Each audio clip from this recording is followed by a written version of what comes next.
पुरानी ज्वेलरी को बेचना अब मुनाफे का सौदा नहीं हो सकता, क्योंकि सरकार पुराने गहने के बेचने पर जीएसटी लगा सकती है।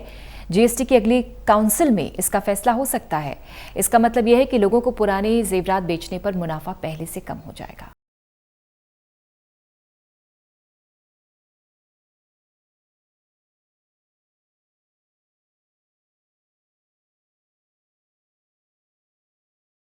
पुराने सोने या गोल्ड ज्वेलरी को बेचने पर भी 3% का वस्तु एवं सेवा कर अर्थात जीएसटी चुकाना पड़ सकता है।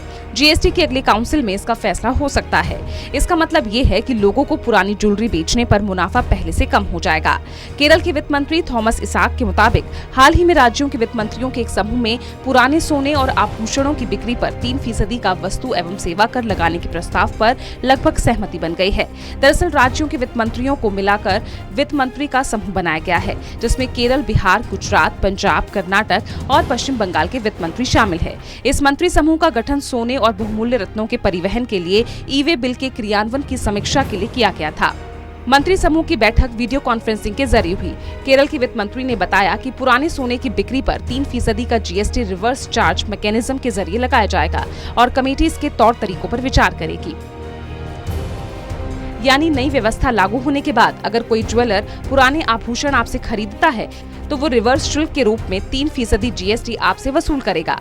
उदाहरण के तौर पर यदि आप 1 लाख रुपए के पुराने आभूषण बेचते हैं तो जीएसटी के रूप में दुकानदार आपसे 3,000 रुपए काट लेगा।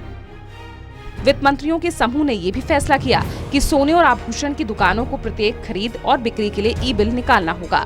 ये कदम टैक्स चोरी रोकने के लिए उठाया जा सकता है। अभी भी छोटे शहरों से लेकर बड़े शहरों में कई जगह सोने की बिक्री के बाद दुकानदार कच्चा बिल देते हैं। ये पूरी प्रक्रिया कर चोरी रोकने और कालाधन खपाने के लिए होती है। अब इस पर रोक लगाने के लिए ई-बिल निकालना अनिवार्य करने की तैयारी है। जीओएम अर्थात राज्यों के वित्त मंत्रियों के समूह के मुताबिक यदि कोई राज्य सोने के लिए ई-वे बिल का क्रियान्वयन करना चाहता है तो वो राज्य के भीतर सोने को एक जगह से दूसरी जगह भेजने के मामलों में ऐसा कर सकता है। हालांकि जीओएम का मानना है कि एक राज्य से दूसरे राज्य में सोने के परिवहन के लिए ई-वे बिल का क्रियान्वयन व्यवहारिक नहीं होगा। ई-बिल के तहत सोने को लाने की तैयारी टैक्स चोरी की बढ़ती घटना को देखते हुए की गई है। जीएसटी लागू होने के बाद सोने से मिलने वाले राजस्व में कमी आई है, जिसके चलते ये तैयारियां की जा रही है। Special desk, total news.